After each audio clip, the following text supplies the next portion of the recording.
good, guys? It's your boy, Spider Menace, a.k.a. D-Man. Your man.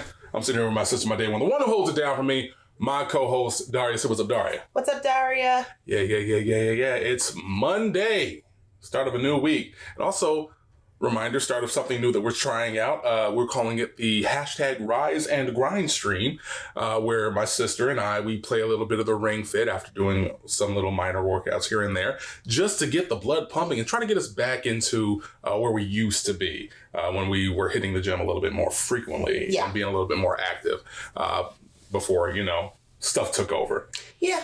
But I digress, because we're now all sore and tired and tuckered out from our first session today. Oh, but it's all good. Yeah, you can take a nap right about now. But before we get started with our What Had Happened Was edition. What had happened was of Elimination Chamber, which just happened this past Sunday. Y'all know the drill. If you like to keep this channel growing and thriving, make sure to subscribe to us, hit the bell icon so that you can be alerted to all of the videos and content that we provide you, because we got videos every goddamn day. Also, if you like any of our content, make sure to drop a like and comment down below, because we do like to hear from you, our Kaiju faithful. Now, let's get it going. Elimination Chamber. Now, we did our Smash pay-per-view predictions this past Friday. Yes, we did. And our good boy Troop, the good pupper, straight up said that this card in any other company would be a banger. Yeah. Mainly because you don't know where things are going. It's just going to be a lot of good wrestling, and the story kind of will fall into place. Right. In the WWE, however, that's not the case. It's usually not the case. Now, this past Elimination Chamber, I would say that I was pleasantly surprised. This was not a bad event. We had Drew Gulak versus Daniel Bryan, which is a masterclass of wrestling. We don't get a lot of that on the main roster. You get it on NXT, you'll definitely get it on AEW, but you don't get a lot of that on the main roster. And I'm loving the way that Daniel Bryan is basically going, you know what? I have nothing to lose, so I'm going to pull everybody I can up who I feel deserves it. And Drew Gulak became a star after that great match, just great wrestling. He definitely put Daniel Bryan through the ringer. Oh, of course, it's Drew Gulak. Man, if you are online... Of course. Well, yeah, if you're online, and of course you're online because you're watching us. Duh. But like, if you're on social media and you manage to see the gif of Daniel Bryan taking that German suplex like right on the shoulder / head, that'll just tell you how fierce and intense this match was. Go back and see it. They did almost 15 minutes on it. Then we followed it up with the United States Championship match between Andrade and Humberto Carrillo, which again was a great case of storytelling. It wasn't the most amazing match in the world, but it was still very good wrestling. It was, right? Yeah. And, like, now we know what Humberto Carrillo is all about. I think we've been known, but true that. Then we had our big tag team Elimination Chamber match. That was fun. Now, it was fun, but during our call, we were noticing some things. Yeah, it was kind of an awkward match at the beginning. It was like a weird, uncanny valley of wrestling, because everybody who was in here is a great wrestler, but for some reason, something felt off throughout this whole match. It was still a damn good match with some tremendous spots, like Lince Dorado hanging off of the roof and doing basically a shooting star press from the top of the roof, and Otis just ramming his way out of the cage. Yeah, that was that. Now that right there was awesome. That was now I do awesome. have to say, I'm not sure if I'm a fan of what they're doing with Otis and Ziggler, because like I want Otis to be more aggressive with Ziggler. We have 30 days. Well, 29 days now. We have 29 days left before. Actually, wouldn't that be 28 days? I think today is 27. Because yesterday I said 28. Okay, you're right. So we're 27 days away from WrestleMania. That means there are going to be 4 SmackDown. Well, actually, no, because how are they going to do that? Because that's a good question. Because NXT TakeOver is on Friday. Mm-hmm. Friday, not Wednesday? No, the TakeOver. TakeOver is usually on Saturday. Oh, this Friday. No, I'm talking about before WrestleMania. Oh, okay. Yeah, it's happening on Friday. So what are they going to do with SmackDown? I don't know. That's okay. We're going to have to figure that out. But yeah, he's got at least 3 SmackDowns to get his, comeuppance. Yeah. I'm just going to let you have that. I'm not going to correct you.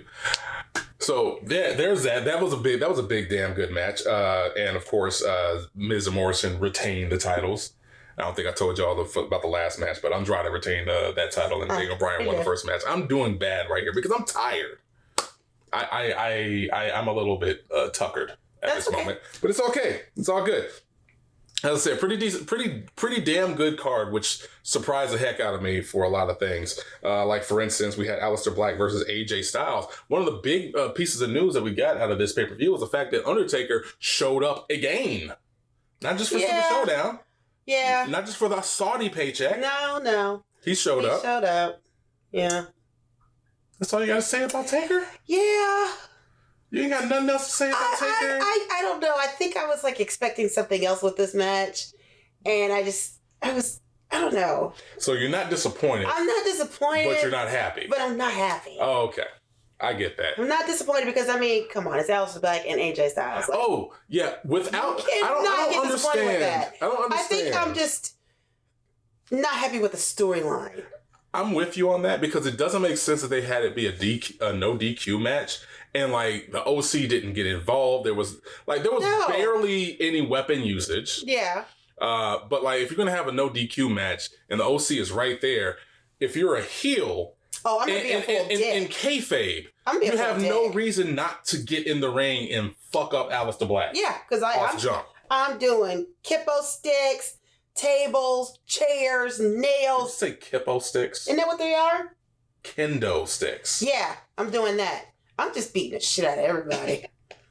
I mean, it's no DQ. I'm going all out. I don't disagree with you. But for like this was how long was this match? This was 23 minutes long. Was it? This was like one of the longer matches out there. I mean, aside from the Elimination Chamber matches, but like this is like the longest. It's actually longer than the women's Elimination Chamber match. Did it? Yeah, but like this is 23 minutes long, and for like a good, I want to say 19 minutes of it. The OC just stood around and watched. Yeah, and I didn't mind it as much because we got some good wrestling out of AJ Styles and Aleister Black, some good in-ring storytelling. And then out of nowhere, it's like, okay, now we're going to get involved. And when that happens, Taker shows up, choke slams AJ Styles. Aleister Black hits a vicious-looking black mass. And there goes the match. AJ Styles goes to WrestleMania. What the hell is Aleister Black doing? I don't know. I don't know. So we have Aleister Black ain't doing shit.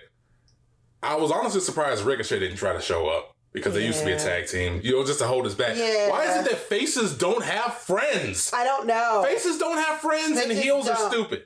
Yeah, we can move on. We followed that up with a good tag team match. We got the Street Profits versus Murphy and Seth Rollins. Again, that was fun. Again, pretty damn good match. It's like again, there hasn't really been a bad segment in any of this so far. We got a really good match out of that. Of course, Kevin Owens shows up and does his Kevin Owens thing. Yeah, because he's Kevin Owens. Distracts Seth Rollins. Doesn't technically hit him. He hits him with a fistful of popcorn, but it's not technically an assault. Technically.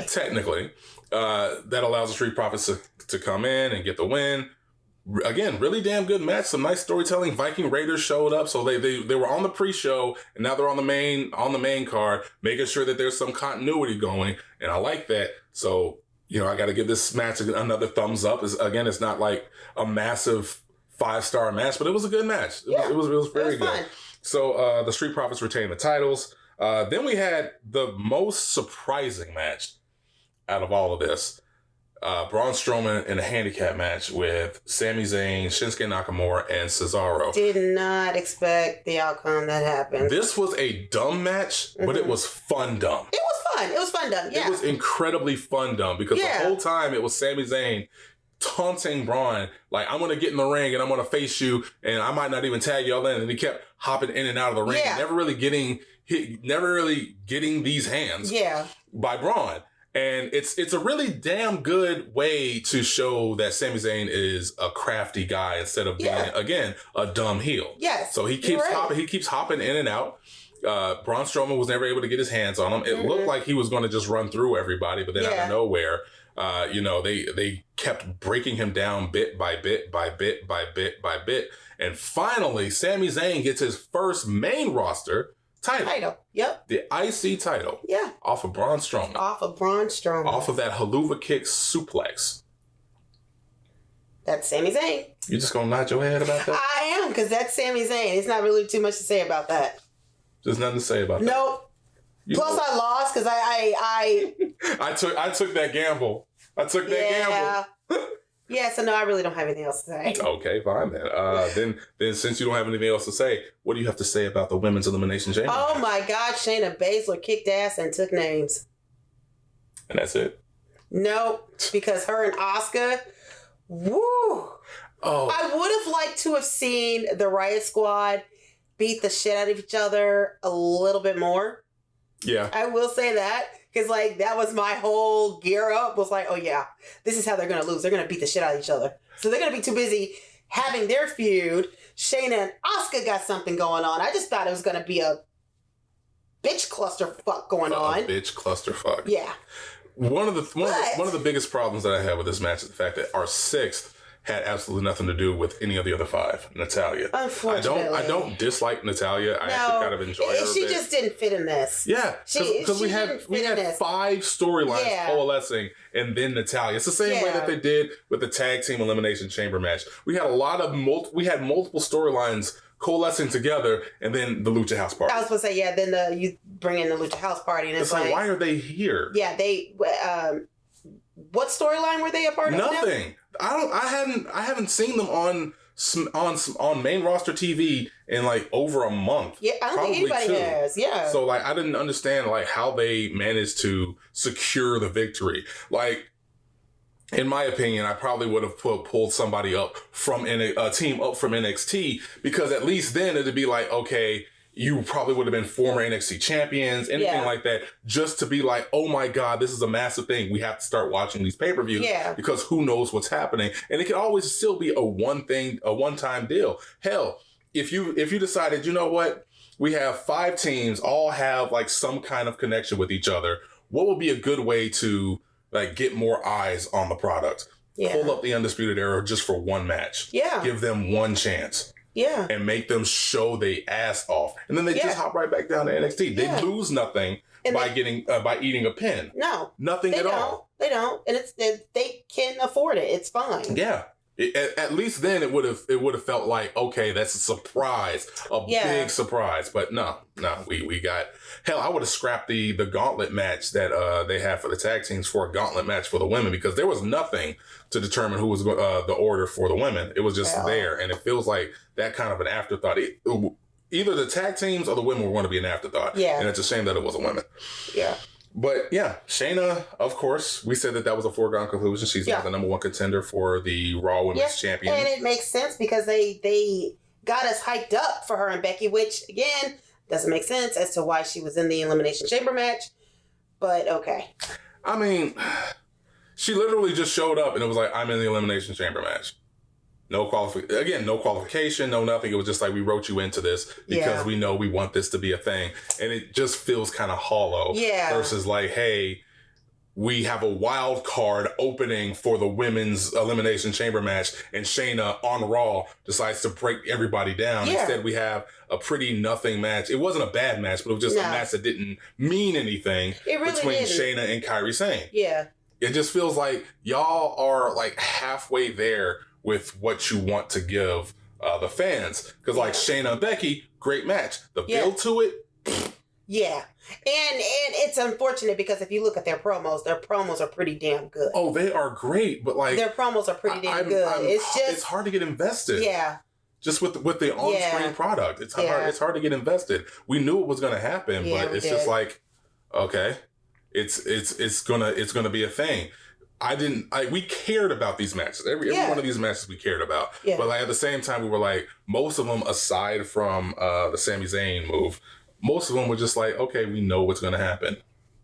We absolutely know what's going to happen. That's it. But anyway, that is what had happened. What had happened was? That's what had happened at Elimination Chamber.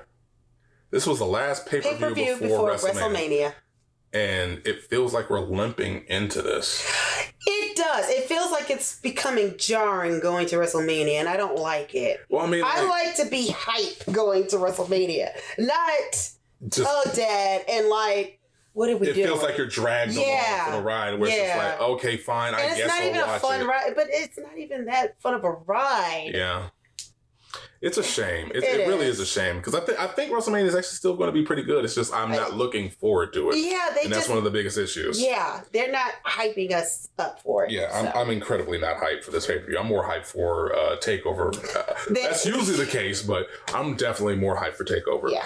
But again, if you managed to watch Elimination Chamber, let us know what you thought about it down below. Also, if you think that our take on the event was good, bad, again, let us know because we do like to hear from you because you guys, again, we want to also thank you for 300. We got to 300. Yay. And we hope to get more and more people to come watch us and join us because having you guys around, showing you guys what we like to do, all of our joys and enjoyments is just an amazing thing. And we're glad that you allow us to do that, allow us into your homes to do that. But until then, we will catch y'all later. Deuces.